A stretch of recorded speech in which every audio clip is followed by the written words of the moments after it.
আসসালামু আলাইকুম। Hello everyone, আমি নাতাশা আছি আপনাদের সাথে। আমার চ্যানেলে নতুন নতুন রেসিপিস গুলো পেতে এখনই এই সাবস্ক্রাইব বাটনের উপর ক্লিক করে সাবস্ক্রাইব করে নিন। পাশের এই বাটনের উপর ক্লিক করুন, নোটিফিকেশন অন হয়ে যাবে আর আমার প্রতিদিনের আপলোডকৃত ভিডিও নোটিফিকেশন আপনাদের কাছে পৌঁছে যাবে। আজকের পর্বে আমি আপনাদের তৈরি করে দেখাবো কাঁঠালের ডুবা পিঠা। কোনো কোনো অঞ্চলে এটাকে কাঁঠালের বড়া কিংবা কাঁঠালের তেলে ভাজা পিঠাও বলে থাকে। চলুন তাহলে দেখে নিই কিভাবে কাঁঠালের ডোবা পিঠা তৈরি করতে হয় আর এর জন্য কি কি ইনগ্রেডিয়েন্টস লাগছে। এখানে আমি 500 গ্রাম পরিমাণ পাকা কাঁঠালের মিশ্রণ নিয়েছি। জাস্ট কাঁঠালের বিচিটাকে ফেলে হাত দিয়ে এরকম ভাবে একটু কষলিয়ে নরম করে নিয়েছি। আর অবশ্যই ট্রাই করবেন কাঁঠালের এরকম মিশ্রণ নেওয়ার জন্য। আর যদি আপনাদের হাতের কাছে এটা না থাকে তাহলে আপনারা কাঁঠালের রস দিয়ে তৈরি করতে পারেন, কিন্তু বেটার রেজাল্ট পাবেন কাঁঠালের মিশ্রণ দিয়ে তৈরি করলে এরকম ভাবে আমার মতো। এখানে আমি 2 কাপ পরিমাণ আতপ চালের গুঁড়া নিয়েছি, কাঁচা আতপ চালের গুঁড়া। অবশ্যই কিন্তু কাঁচা আতপ চালের গুঁড়াটাই লাগবে। 3 টেবিল স্পুন পরিমাণ ময়দা নিয়েছি। এখানে হাফ কাপ পরিমাণ চিনি নিয়েছি। চিনিটা আপনাদের টেস্ট অনুযায়ী অ্যাডজাস্ট করে দিবেন।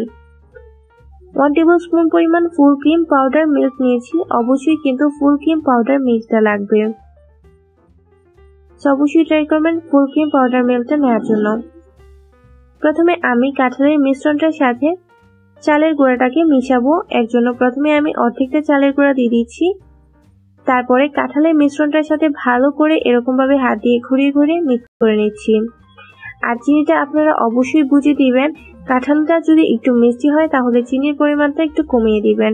আর আপনারা যদি চিনিটা খেতে পছন্দ না করেন সেক্ষেত্রে আপনারা চিনিটা না দিয়েও শুধু কাঁঠাল দিয়েও তৈরি করতে পারেন। তো আমি আবারও বলছি, চিনিটা আপনাদের টেস্ট অনুযায়ী অ্যাডজাস্ট করে নেবেন। আর এরকম ভাবে হাত দিয়ে ঘুরিয়ে ঘুরিয়ে এই মিশ্রণটাকে ভালো করে সবকিছুর সাথে মিশিয়ে নিতে হবে, যাতে সবকিছু ভালোভাবে একসাথে মিশে যায়। মিশানো হয়ে গেলে অবশিষ্ট যে চালের গুঁড়াটা সেটাকে দিয়েও সেম একই ভাবে হাত দিয়ে এরকম ভাবে ঘুরিয়ে ঘুরিয়ে সবকিছুর সাথে ভালো করে মিশিয়ে নিতে হবে। আপনি এটাকে যত ভালোভাবে মিশাবেন এটা তত ভালোভাবে সবকিছুর সাথে মিশে যাবে। আর এটা যখন আমরা ফ্রিজে রেখে যাব তখন খুবই ভালোভাবে সেট হয়ে যাবে। এখন এর মধ্যে দিয়ে দিচ্ছি চিনি। আমি এখানে পাউডার সুগার নিয়েছি, আপনারা চাইলে নর্মাল যে চিনি সেটাও নিতে পারেন। জাস্ট পাউডার সুগার নিলে এটা খুবই তাড়াতাড়ি সবকিছুর সাথে মিশে যায়। সো আপনারা চাইলে চিনি কিংবা পাউডার সুগার যেটা ইচ্ছে সেটা দিতে পারেন, আপনাদের হাতের কাছে যেটা থাকে। চিনিটাকে দিয়ে এরকম ভাবে সেম ভালো করে হাত দিয়ে ঘুরিয়ে ঘুরিয়ে সবকিছুর সাথে মিশিয়ে নিতে হবে। মিশানো হয়ে গেলে এর মধ্যে আমি স্বাদ মতো একটু লবণ দিয়ে দিচ্ছি। লবণটা দিয়েও ভালো করে মিশিয়ে নিতে হবে। মিশানো হয়ে গেলে এর মধ্যে আমি দিয়ে দিব ফুল ক্রিম যে মিল্কটা নিয়েছিলাম পাউডার সেটা। দুধটাকে দিয়েও সেম একই ভাবে সবকিছুর সাথে ভালো করে মিশিয়ে নিতে হবে।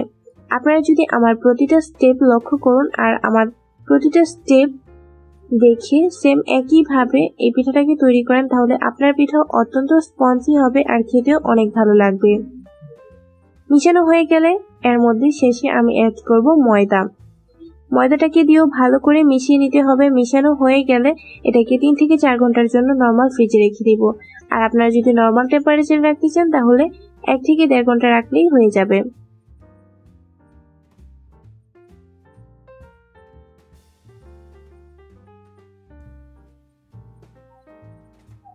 সো ফিরে আসলাম 3 থেকে 4 ঘন্টা পর। দেখতেই পাচ্ছেন গোলাটা একদম সেট হয়ে গেছে আর অনেকটা ফুলে গেছে। এখন এটাকে আমি 30 মিনিট রেখে দিব। এরকম ভাবেই 30 মিনিট পর এটাকে আমি তেলে ভেজে নিব। জাস্ট এরকম ভাবে হাত দিয়ে একটু মাখিয়ে নেবেন। ভাজার জন্য পর্যাপ্ত পরিমাণে তেল লাগবে আর অবশ্যই এটাকে ডুবো তেলে ভাজতে হবে। তো এখানে আমি পর্যাপ্ত পরিমাণে তেল নিয়েছি আর তেলটাকে আগে থেকে একটু চেক করে নিতে হবে। আর চুলার আঁচটাকে অবশ্যই মিডিয়ামে রাখতে হবে। অল্প একটু গোলা নিয়েছি, এখন এটাকে আমি তেলের মধ্যে দিয়ে দিচ্ছি। জাস্ট লক্ষ্য করুন গোলাটাকে দেওয়ার পর এটা নিচে থেকে বুদবুদ হয়ে একদম উপরে চলে আসছে। দ্যাট মিন্স তেলটা খুবই ভালোভাবে গরম হয়েছে। তো এর মধ্যে আমি পিঠাগুলো দিয়ে দিব আর আপনারা আপনাদের পছন্দ শেপ অনুযায়ী ছোট বড় করে এই পিঠাটাকে তৈরি করতে পারেন। এখন লক্ষ্য করুন আমি কিভাবে পিঠাটাকে দিচ্ছি। আর একটু সাবধানে এই পিঠাটাকে দিতে হবে যাতে হাতের মধ্যে তেলটা না লাগে। এরকম করে আমি প্রতিটা পিঠা তেলের মধ্যে দিয়ে দিব। আর পিঠাটাকে দেওয়ার পর প্রায় 2 থেকে 2.5 মিনিট পর পিঠাটাকে আমি উল্টিয়ে দিব। আর এই পর্যায়ে চুলার আঁচটাকে মিডিয়াম লোতে রাখতে হবে। খুব বেশি আঁচে ভাজতে যাবেন না, তাহলে পিঠাটা লালচে হয়ে যাবে আর ভিতর থেকে কাঁচা থেকে যাবে।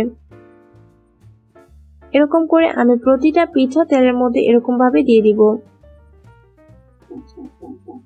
আর এটা কিন্তু অনেক ফুলে উঠবে, জাস্ট আপনারা একটু পরেই দেখতে পাবেন। এর মধ্যে কিন্তু আমি কোনো ধরনের বেকিং পাউডার দিইনি। প্রায় 2 মিনিট পর আমি এটাকে উল্টিয়ে নিচ্ছি। দেখতেই পাচ্ছেন এটা কতটা ফুলে গেছে। সো আপনারা যদি আমার প্রতিটা স্টেপ লক্ষ্য করেন আর প্রতিটা টিপস আর ট্রিক্স ফলো করেন তাহলে আপনার পিঠাও এরকম স্পঞ্জি হবে আর খেতেও অনেক ভালো লাগবে।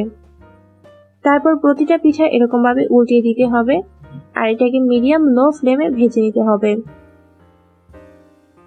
যখন এরকম হালকা লালচে ব্রাউনিশ হয়ে যাবে আমি পিঠাগুলোকে উঠিয়ে নিব। আপনারা আপনাদের পছন্দের কালার লালচে ব্রাউনিশ কিংবা এরকম হলুদ করেও ভাজতে পারেন। আমি এগুলোকে উঠিয়ে নিচ্ছি একটি কিচেন টিস্যু পেপারের উপর, যাতে এক্সট্রা যে তেল সেটা স্যুপ হয়ে যায়। দেখতেই পাচ্ছেন এটা কতটা স্পঞ্জি হয়েছে আর কতটা ফুলে গেছে। সো এরকম করে আমি বাকি সবগুলো ভেজে নিব, তারপর এটাকে আমি ডেকোরেশন করব।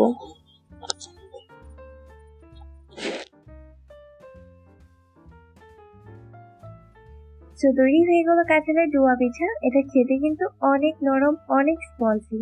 জাস্ট আপনারা আমার প্রতিটি স্টেপ যদি লক্ষ্য করেন আর আমার মতো করে প্রতিটা টিপস আর ট্রিক্স ফলো করেন তাহলে আপনার পিঠাও হবে অত্যন্ত স্পঞ্জি আর খেতেও অনেক ভালো লাগবে।